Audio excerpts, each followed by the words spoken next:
So even though there's a vortex that is summoning to you all of the people, all of the circumstances, all of the thoughts, all of the ideas, all of the wonderful ingredients that will make for the most magnificent creations, even though all of it is there and it's all dominant for you, when you are thinking a thought in this red hot minute, what's active in your mind is active enough in your vibration that it becomes part of the mix and it confuses your point of attraction. In other words, if you want to be well and have wanted it for a while, and you've got a vortex spinning, and you do, and wellness and ideas about wellness and circumstances about wellness are being drawn to you, but you're watching television programs that are talking about all of the things that could go wrong with your body, so all of that is active within your vibration too, you can't hold the vibration of wellness and the vibration of illness at the same time. You're short-circuiting, and that's the thing that we want to lay out for you. We want you to begin to see that these thoughts are connecting with one another electronically. There are thought circuits, and the circuit that is the vortex that is spinning is a very powerful thing. But what you think and what you talk about in any point in time has a huge effect on how well you allow those circuits to be open, or, and here's really what we want to say to you, how well you are constructing other circuits that are leading you to other things that you do not want. It's such an interesting thing.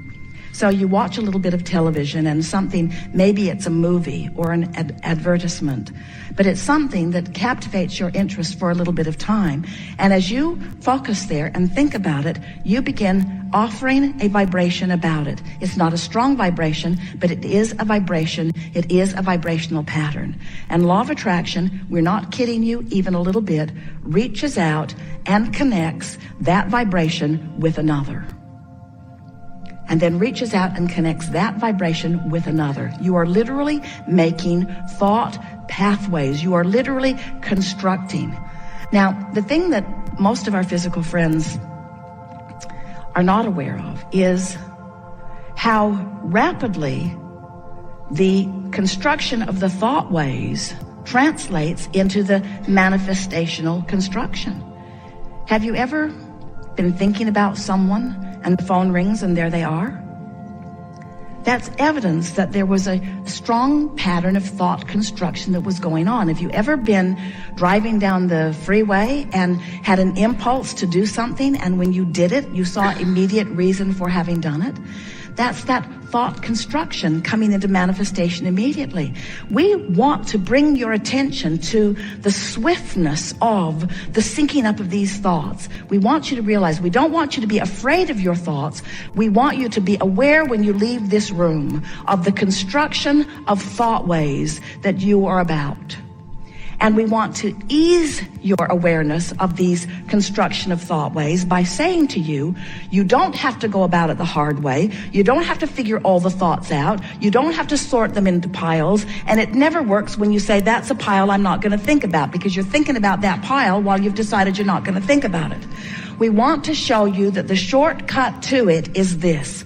You have put, piece by piece,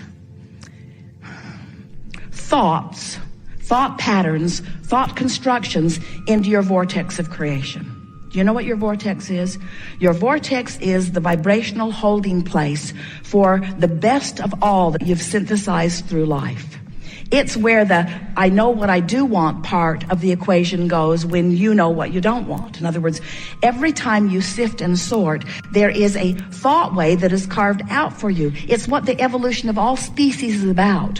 When you know what you don't want, a thought pattern of what you do want rockets out of you and is held in this vortex of creation by source energy, by your inner being.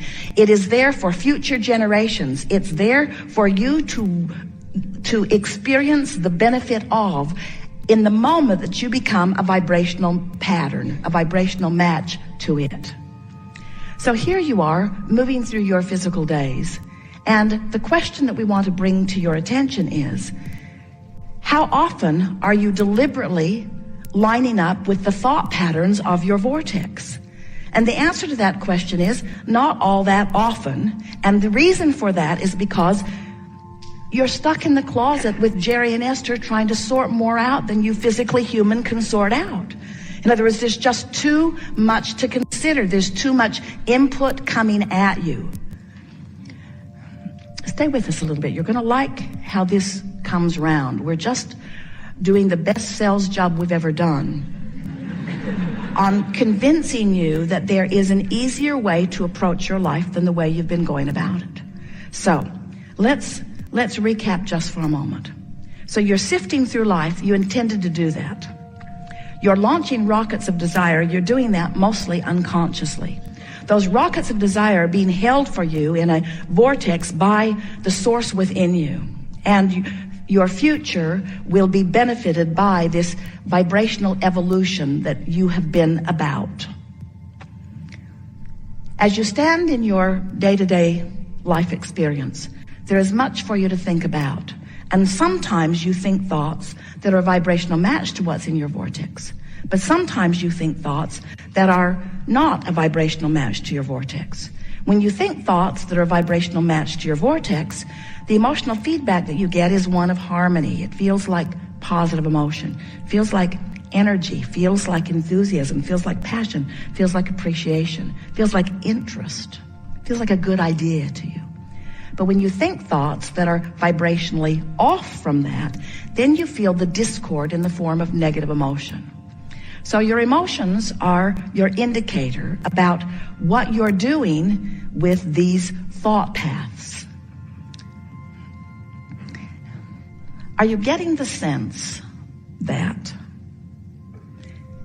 in this diverse world that you are living in, where there's so much that you could think about, a lot of times the I know what I don't want is necessary for the I know what I do want. So the I know what I do want is born out of all of this stuff that you are observing. And you've just been listening to us here today saying to you, that's going about it the hard way. So we're saying two things to you that are seemingly contradictions. We're saying the diversity is causing confusion, but the diversity is also responsible for this very clean, very pristine, very precise, very powerful vortex of creation from which future generations will benefit. You feeling the confusion yet? We'll emphasize it again. How can the contrast and all of this stuff to choose from, which has got us all sort of scurrying around trying to sort things into piles, Abraham, does it help us or doesn't it? Is it of benefit or isn't it? It's of benefit because it helps you build your vortex. But it's a detriment when you continue to try to sort it out because it keeps you. The continual sorting process prevents you from ever lining up with what you've already pre-sorted. You see what we're getting at? Step one is contrast will cause you to ask. Step two is the vortex holds in an eternal holding pattern for you, sending an eternal signal of what you've asked for. Step three is you've got to find a way of being more of a vibrational match to what you've put into your vortex. So with all that we've said, and we can feel you right there with us, this is our message to you today. You have done enough sorting through the contrast to keep yourselves busy for 20 or 30 lifetimes. It's time for you to begin to claim what you've put into your vortex. And you don't do that by thinking it all over again. You do it by allowing the vibration of your being to raise to the level of what's in your vortex. This is a sales job for sitting for 15 minutes and listening to the meditation or engaging in some meditation where you manage to detract yourself or deactivate the thoughts that are holding you out of a vibrational alignment with what's in your vortex.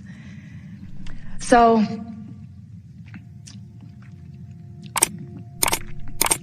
we're going to talk about, we started today by talking about the construction process of the life that you want. We're going to start here for a moment by talking about the deconstruction of the patterns of thought that are preventing you from the life that you want. We want you to feel that the deconstruction of unwanted and the construction of what are wanted is one and the same process. Because in the absence of attention to unwanted, your vibration will naturally raise. And in the raising of your vibration, you naturally become a vibrational match to what's already in your vortex. So now, our work here is done because we have accomplished precisely what we wanted to accomplish. We have brought you to the point where almost 100% of you are on your knees, begging us by saying, Abraham, just break it down and make it simple, will you? There's just too much to think about. What do I have to do to be happy? What do I have to do to be prosperous? What do I have to do to get the person in my life that I'm looking for? What do I have to do? And we say to you, you've already done most of it. Because you've done the sifting, you've done the sorting, you've done the observing, you've done the know what you don't want, you've done the know what you do want. You have constructed a vortex that has the power that creates worlds spinning with it. All you've got to do is find your way to the vicinity, to the proximity, to the interior. You've just got to get into the vortex. That's all you've got to do. And here's what we want you to hear above all other things that you've ever heard from us or any other. The way to do that, the way to get into the vortex is to raise your vibration. And the way to raise your vibration is to deconstruct the thought that is keeping you from the raised vibration. You've heard us say, if you've been listening to us for a while, when you stop doing that thing you're doing that's keeping you from it, then you'll just do it. So consider this.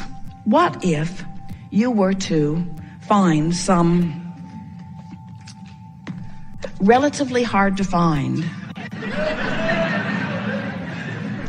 recording where you could just plug it in to your earphones and it would encourage you to listen to the rhythm of some sort of oddly constructed music for the purpose of simply syncing your breathing to that rhythm.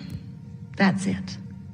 And the words in the background would be telling you, there's nothing for you to learn here, and there's nothing for you to do here, and there's nothing for you to remember here. Simply listen and breathe and enjoy. So the purpose of this meditation is precisely what we are just talking about here. It is a process, not the only process. It is a process whereby if you will focus with the intent of syncing your breath to the music, that effort in and of itself will be enough to occupy your thoughts long enough that it will cause a deactivation of the concern you have with your employer today, or with your upset with your daughter or your mother. In other words, by focusing upon something, there must be a deactivation of other things.